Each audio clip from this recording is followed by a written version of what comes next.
اگر آپ کا بچہ افق پر یا آسمان پر نظر جمائے رکھتا ہے تو یقین کیجیے وہ رومانی دماغ اور گہری سوچ کا مالک ہوگا۔ اگر آپ بیٹھے بیٹھے بلا وجہ ہاتھ پاؤں ہلاتے رہتے ہیں تو آپ ذہنی انتشار کا شکار ہیں۔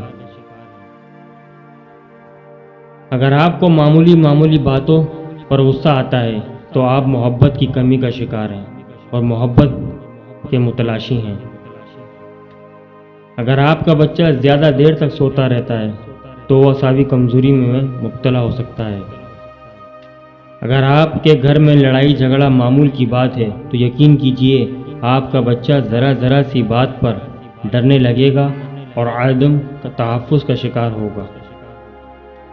اگر آپ چھوٹی اشیاء سے چمٹے رہتے ہیں تو آپ بچپن سے عدم توجہ کا شکار ہیں۔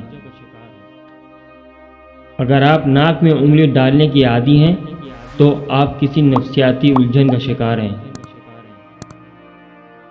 اگر آپ چلتے ہوئے پیچھے مڑ کر دیکھنے کے عادی ہیں تو آپ گھر سے ملنے والے اعتماد کی کمی کا شکار ہیں۔ اگر ٹانگیں پیٹ کے ساتھ چمٹا کر سونا آپ کی عادت ہے تو آپ بچپن سے خوف اور عدم توجہ کا شکار ہیں۔ اگر آپ سیدھی لائن میں بآسانی نہیں چل سکتے تو یقین کیجیے آپ قوت سماعت میں خرابی کا شکار ہیں۔